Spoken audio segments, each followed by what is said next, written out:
welcome back to episode 2 of the After the Bell podcast. We are here this week with a very special guest, but before that, we'd just like to say a huge thank you for the overwhelming support on episode 1. Yeah. It's kind of blown our mind. We sort of were expecting, to have a few listeners from our friends and family, but I think the YouTube video's almost got over 1,000 views right now. I know. And we're recording a week in advance as well, so that's not bad at all. So could have more by then. And then the same for Spotify and Apple Podcasts. Really appreciate it. Yeah, thank you very much. So how's school life been for you this week in quarantine? It's not been too bad. I have been doing work. I'm preparing for my head boy position. Hopefully getting it in a few weeks. So I've been doing a lot of that this week, but. Yeah, you've been preparing a manifesto and everything. Yeah. We've got to do a video speech. So. Oh, exciting times. Well, I mean, I'm sure this podcast can aid you with the, getting everything prepared. Yeah. Well, yeah, I've had a fair bit to do in the week with this podcast and my own schoolwork. So, but it's not going too bad. I tell you what, though, I got an email last night saying that I have work due in today, and today's a Sunday that we're recording this. Since when was work due in for school on Sundays? I don't know, new rules, isn't it? Yeah, I'm not a fan of that anyway. New expectations, wow. Yeah. Are you sure you sure it wasn't due in 5 days ago and you're just late to it? It might have been, who knows? I'm losing the will to live right here, but it's all good. So the first guest this week is someone quite close to home. Literally, in some cases, she actually lives in the same house as Harry. It is Molly Thompson, otherwise known as Beauty Spectrum, on YouTube. And she went to the same sixth form as us, didn't she? She did indeed, yeah. I feel she went to it 3 years before we did. Yeah. So it might have been a bit different for her, but similar experiences. Yeah, 100%. And we've recorded this interview, and it's actually a really good one, I think, for the first guest as well. Well, long may this continue with getting guests on as well. Hopefully, fingers crossed. You'll find it sort of a different kind of interesting to last week's, which was more conversational between us two. It's still fairly conversational, but we've got a guest on with some unique experiences, and I think Molly's a good one to start with. How do you feel being the first guest on the podcast? Oh, that's a good question. I feel honoured because when you're the next number 1 UK podcast, I'll be like, oh, it's the first ever guest on that, Long way before It's that. quite a big deal. Who actually is the number 1 UK podcast? Do you know? I'm not sure. Chris Ramsey, I think, has the number 1 podcast. Is it? It might. I thought it was True Geordie, but he's probably up there. Could be. Who knows? Yeah, I think he's up there too. It's one of them, yeah, or possibly one of the BBC Sounds ones because they're pretty popular. Yeah, that's true. So yeah, everyone listening who doesn't know who you are, this is Molly. You may know her better as Beauty Spectrum on YouTube. How would you describe your channel to anyone who doesn't know who you are? Do you have to do that a lot, or? Yeah, I do actually get asked this quite a lot, and I never really know what the answer is because people are like, "Oh, what do you do on YouTube?" And I'm like, honestly, a little bit of everything and nothing specific. I would say that I'm like a vlogger, lifestyle, travel, occasionally fashion, stuff like that. But it's varied over the years. It's always a different answer depending on when you ask me. So yeah, would you say that has sort of developed from your original content? Because surely stuff you were putting out 6 years ago is going to be different to now, isn't it? Oh, 100%, yeah. I started out doing makeup, and to be fair, I've always been vlogging, so I did makeup and vlogs, and then I moved to makeup, fashion and vlogs, and then I did a lot of student stuff when I was doing my A-levels, and when I moved to Leeds to do a foundation degree, I did a lot of student stuff then. Obviously then my life kind of moved on, so the stuff that I've been uploading just kind of moves with whatever I'm doing in my life, which actually works really well. Natural shift, isn't it? Yeah. Also, for anyone who didn't know, you know my co-host, don't you? I do, yeah. Funnily enough. Along the way somewhere. Harry, what's that link between you and... We're actually siblings, believe it or not. We don't look like it, but we are. No, we don't at all. Yeah, so someone who's You do look similar. Do you think? Are you joking? No, I think there are differences, but I think there's similarities, definitely. I think one of us is adopted, but I don't think it's Harry because I remember him being born, so that must make it me. Yeah. So someone who's like grown up watching you do like the whole YouTube thing and the progression from it. So a lot of people don't actually know you did have that joint channel with your friends before you started your. They will hate you for mentioning that. I did. Did you not? Yeah, so I started out a year earlier with three of my friends and me, so there was four of us. Just uploading the most random jokey videos, but we took it so seriously. Like, we each had an upload day. We didn't miss a week of uploading for about a year, and I don't even think we ever got 1,000 subscribers, but we absolutely loved it. Are the videos still on we were public? Some of them, mine are on public, and a couple of my friends, but a few have just been permanently deleted, and then the rest are on private. Yeah, so. we won't say the channel name if you don't want us to. No, let's not. But yeah, Wow. the progression from there has been quite astounding, really. Yeah, Pretty it's come a significant. long way. Yeah. I'm gonna say a few stats on you that I've researched. You probably know how many subs you've got at the moment. How many is that? Like just under 24,000. I could look, but not 24, 124,000. Sorry. 124,000. Maths. Yeah, I think it's like 123.9 something. But And an I don't know. overall 23 million views.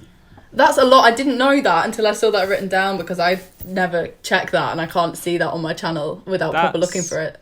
That's pretty. lot. Like, how does that even make you feel? Because that's quite unique in itself for Yeah. anyone. Do you know, honestly, I've never sat and thought about that because 23 million is a lot of people, but I've never deeped it. But now I'm thinking about it, I'm thinking, yeah, that's a lot of Wembley stadiums. Like, that's a lot of eyes. Do you know what I mean? But you do have to think that that's not like individual 23 million individual people. That's like a lot of people coming back. There probably is a setting on YouTube where I can see how many unique visitors I've had, but I don't know how to do that. Do you like using YouTube as a platform? Do I like it? Yeah, like, Yeah. I know you haven't had exactly another, like, massive platform, but Yeah, no, I would say so. I think it's changed a lot over the years and it takes a bit of adapting to, because every time you think you've got the hang of what's happening, they update it and it's like, oh my god, I've got to start again, because they change their algorithm and they're like YouTube Studio all the time, and every time you think you're ahead of the game, you're not. But generally I do think it is a good platform and there's a lot of people doing amazing things on there. So I was going to ask you before my whole site crashed out that would you rather have more unique viewers each week or have the same people coming back and watching each week, like a more loyal fan base or like a moving fan base? Good question. I think a bit of both, but generally I would say my audience are pretty like the same people coming back, and they have been for years. Like, a lot of the people that watch me are like, oh, I can't believe you're now like 20, I watched you when you did your GCSEs, and I'm like, I think that is really nice. Yeah, it's crazy to me. But then I am that viewer as well with other YouTubers. Like, there are people that I've watched now for like 7 years and I do still find myself watching them, and it's like life's moved on, but I don't know, it's nice, really. it must make you feel weird that people have watched you and have experienced almost your life in, you know, a fair bit of detail, and you have experienced none of theirs.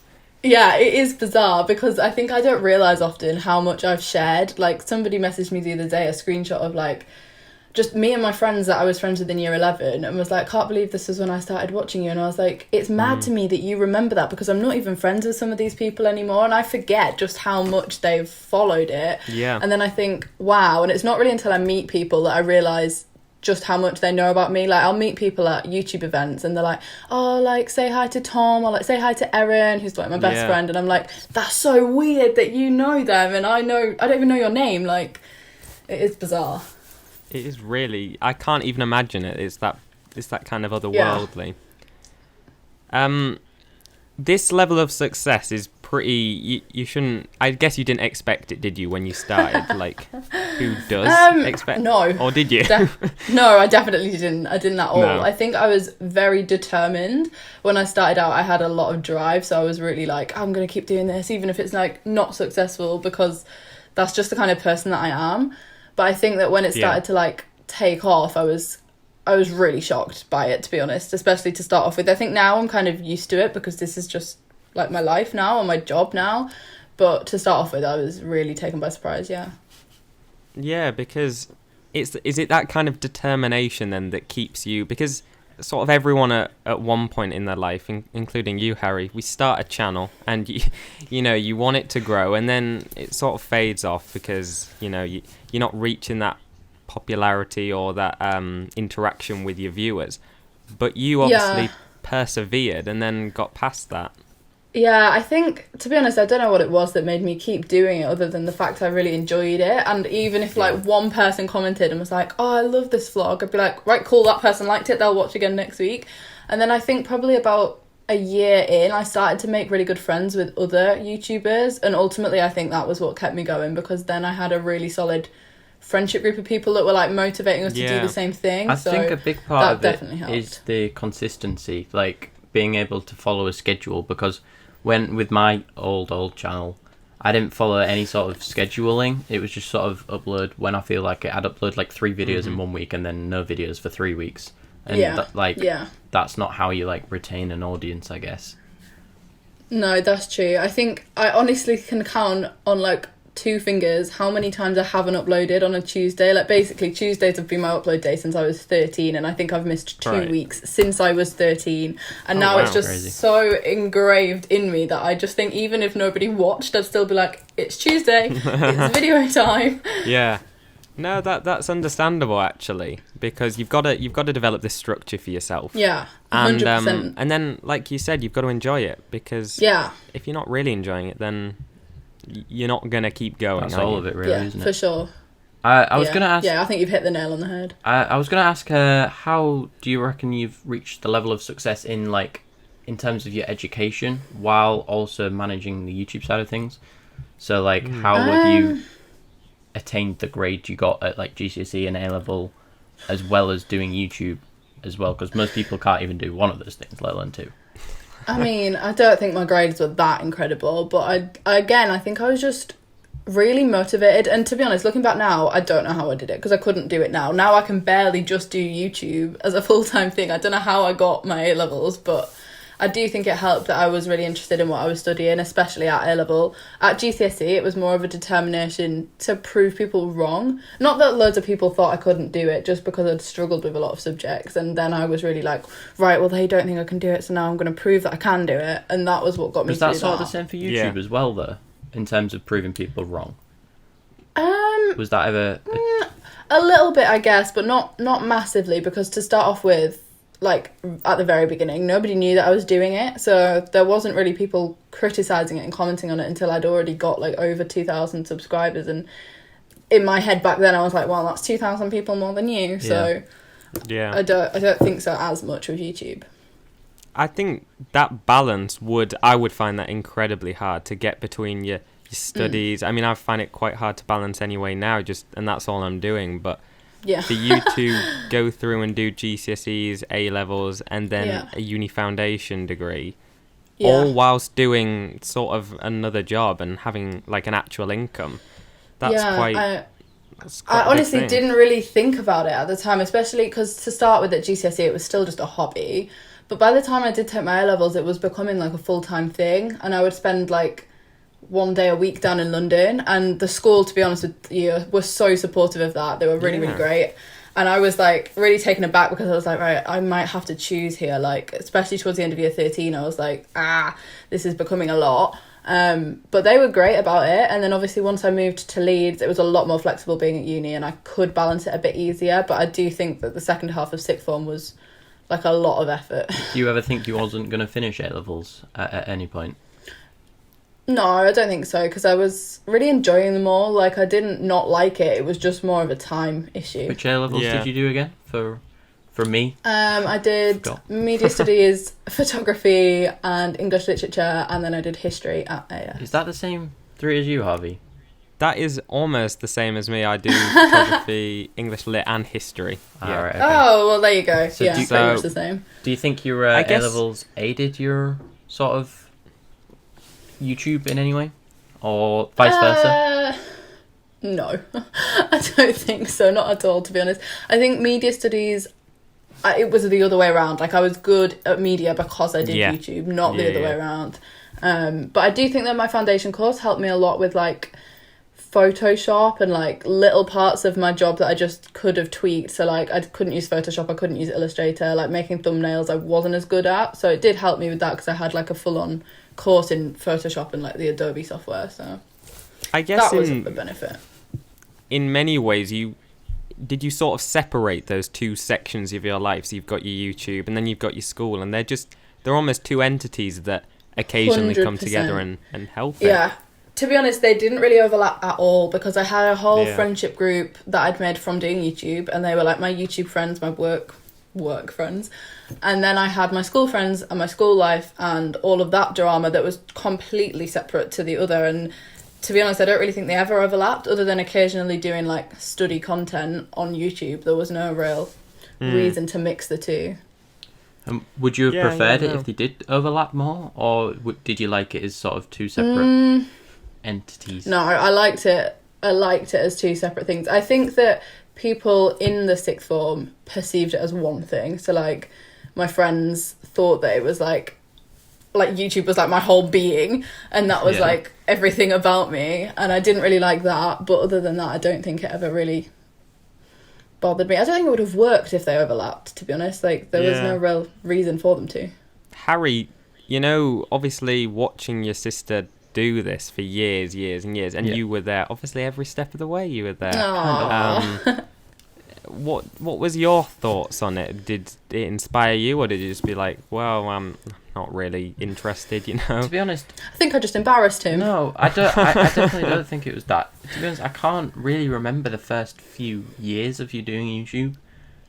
I've got a pretty bad memory at that, so like I just sort of remember people recognizing it at school, and I thought that was really cool. As like a year 7 or year 8, people coming up to you being like, I watch your sister's videos, and I'm like, all right, that's fair enough. Really? That happened at your school? Yeah. Like, why were they watching my videos? Not like... There wasn't really anything there for boys. Not necessarily them saying they watched the videos, but them saying like, oh, your sister's beauty spectrum and all that. Yeah. I just feel like it was a bit like absurd, because as like an avid watcher of YouTube, to have someone you personally know like do it to a sort of high enough level to be recognised, it was sort of just it blew my little mind back then. And then just seeing it like take off, it did inspire me to start my own channel, but then I didn't. Yeah, I remember that. I didn't sort of realise the amount of time and effort that does go into it behind the scenes. So then I couldn't sort of carry on that lifestyle. I definitely think people seem to underestimate. I mean, I don't even do YouTube, but I have got a bit of experience editing and stuff like that, and the amount of hours that go into it just to achieve something really small. Most people don't get, do they? Yeah, no, not at all. I think that is the most frustrating part of this whole thing, is that even though, like, I'm doing it full time and I class it as a job now, even though I still really enjoy it, people still ask me like, oh, well, when are you gonna get a job? And I'm like, oh no, I have a job. Like I'm working and I'm making money. So to me, this is a job. Like if I've got an income and I'm working 8 hours a day, why would I then go and get another job? So it is frustrating because people don't understand it. And I think unless you're in this industry, you're just never going to get it, really. Do you think a lot of people, or some people, not a lot of people, but resent you for that success on something that is fairly new and most people don't achieve success on that, Yeah, I mean, I think resent is a strong word. I hope there's not that many people that resent me. But yeah, I think a lot of it is... I don't want to say jealousy, because I don't want to sit here and be like, oh yeah, so many people are jealous of me. But I think a lack of understanding, and then just seeing like, oh, she's now doing this like fancy stuff, or like she's earning money from such a new career. Yeah. People get like, they just don't understand, and I think that can make people a bit bitter. But I wish that wasn't the case, because I just think the world's moving so quick that of course there's going to be new jobs in social media, and like there's nothing wrong with that. That's just the future.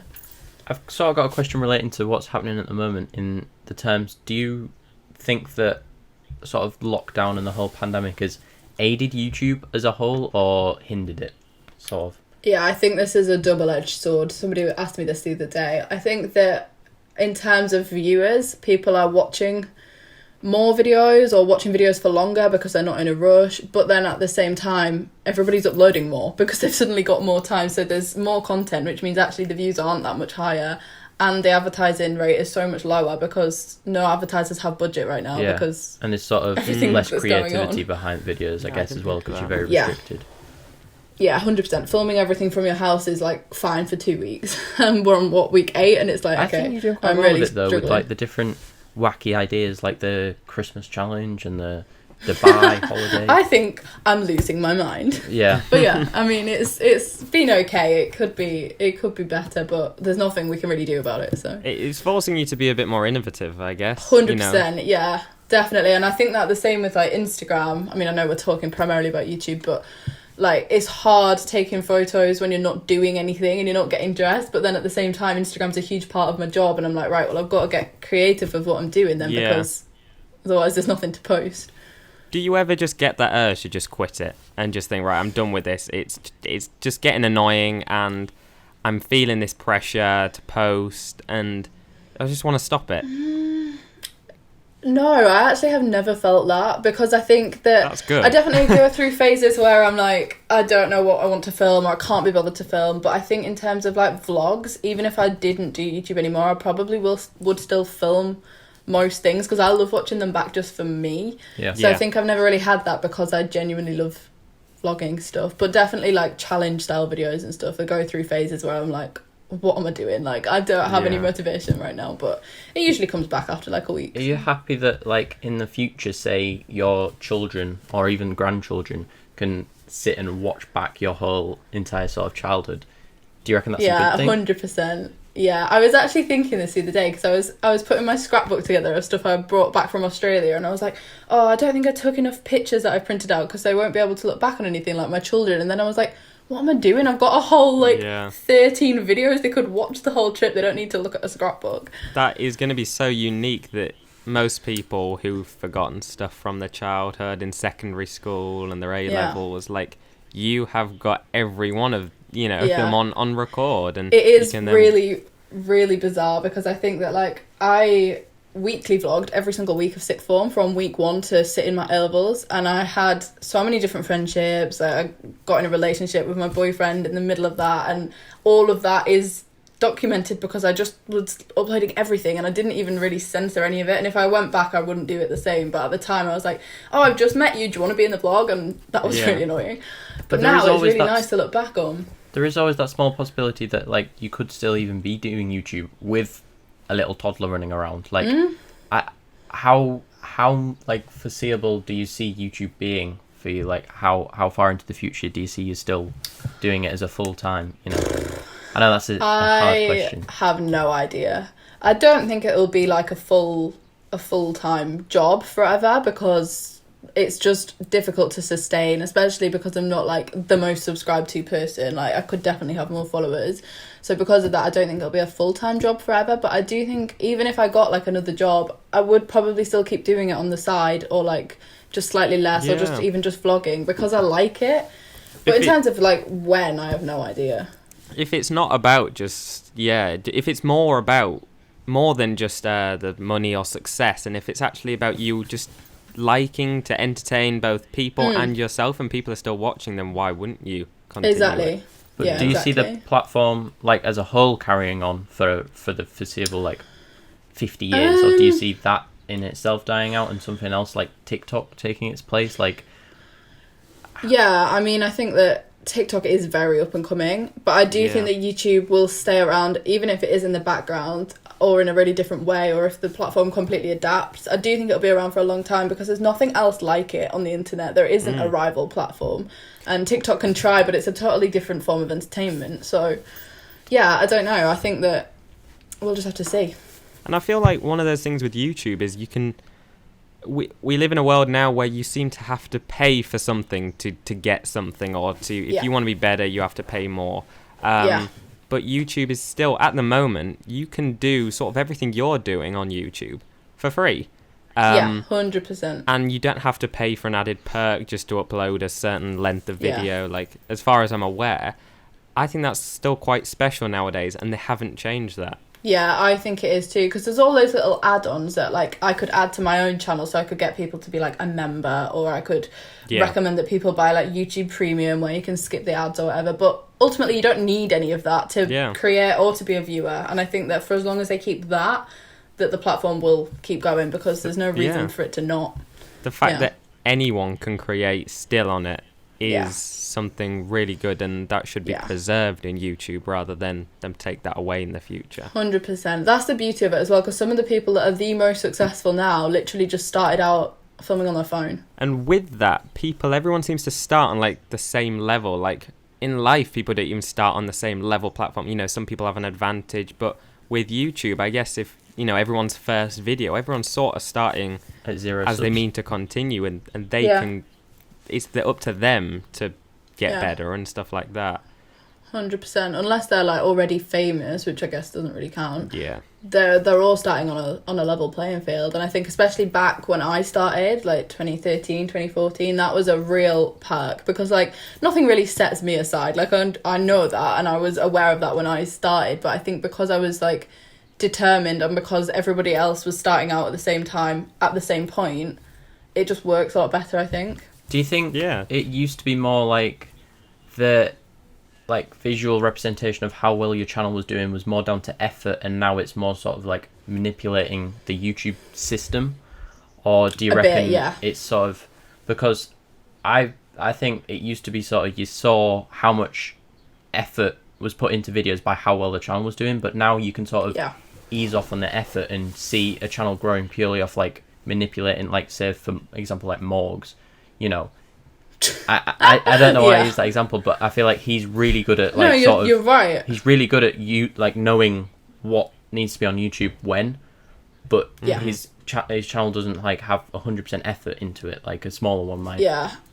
I think that is like definitely the case with more recent years. The algorithm, it changes so much, and you can't ever really guess what's going to work and what's not going to work. But there are just some people, like for example Morgs, who just seem to know before it even happened what is going to be successful without really doing anything. And I don't think it's because they do know, I think it's just chance. But yeah, I do think that is the thing that's changed the most, because back in like 2013 you could watch a channel that was literally like, I don't know, doing the most basic thing, but they were consistently like up in their game, Yeah. and like effort was there, whereas now And- they probably wouldn't grow. And I feel like some people like Morgs, and then you think of like the American YouTubers like Logan Paul and Jake Paul.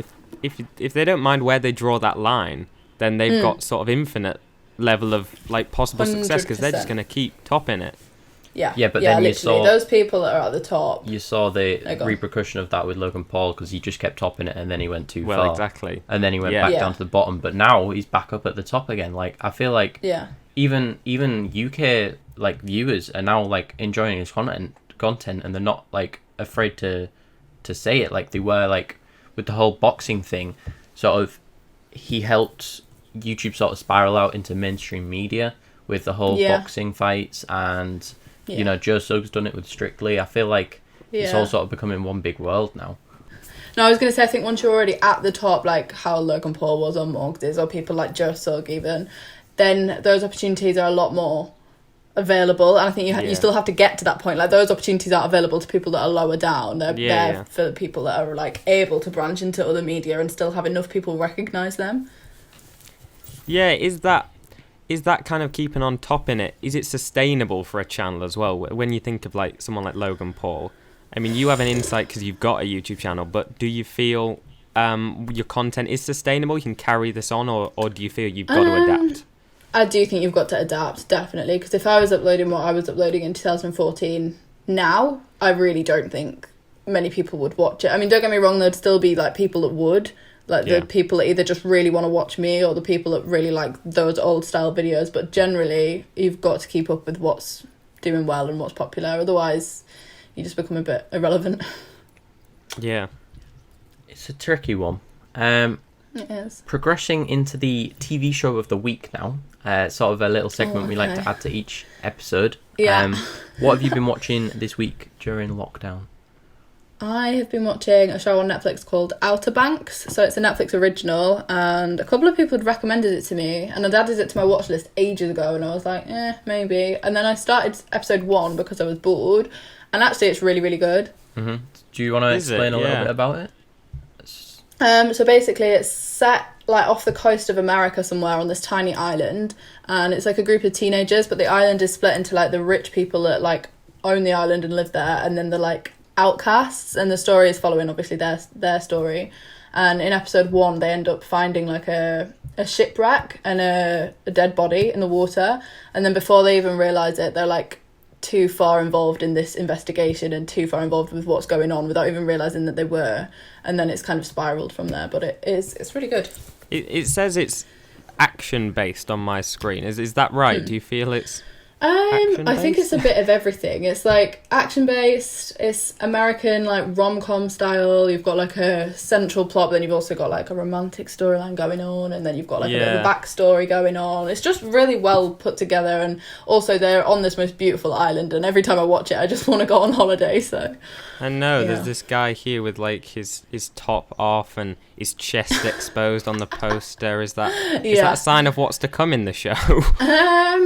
Kind of, yeah. They're all like surfers. It's very like surfer, like beach kind of style. Yeah, it's good though. Well, I think you've got a very kind of special opportunity that you've had for a while, and I think you're using it to a really good cause, and I think it seems good. Oh, thank you. You're welcome. I feel like that's a good place to round off this week's episode.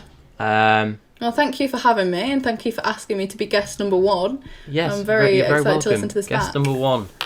Hopefully you're the start of a long list. I hope so. I'm excited to see where this goes. Yeah, so are we. I mean, we thought that lockdown was the perfect opportunity to start it. You know, with a podcast, sure. You don't need to be in the same room, obviously. So why not give it a go? Not doing too much. Even though we are sat in the same house, we're just not sat together. Yeah, we are sat in the same house. Not in the same room, though. Yeah. So you can find us. Well, our Instagram's probably on screen. Where can you find you, Molly? What's your Instagram? You can find me on Instagram at beauty_spectrum, or on YouTube with the same name. Yeah, perfect. Great. Well, thanks for coming on. Yes, that's okay. Thank you for having me. That was a pretty good interview, wasn't it? Yeah, I enjoyed it. It worked well, I thought. I hope you've enjoyed this week's episode. It was we're aiming for about half an hour each week, so hopefully you've tuned into to this far. Make sure to check us out on Spotify if you're not listening on that, or YouTube, SoundCloud, Apple Podcasts, and maybe give us a review. Yeah, so you can actually rate the episodes on Apple Podcasts. I think we've already got about 5 ratings, and I think they're all 5 stars so far. So thanks very much for that. Yeah. So be sure to I'll link that the ratings part in the description of the video. So it just then helps, you can doesn't it? And so you can head over there. Gives us some a bit of a gives us some advice on where to go in the future with everything and what we can do to improve and keep listeners listening. Yeah. Great. Thanks for watching. See you later. Yes. Thank you very much. See you next week at Friday 4 p.m. Bye.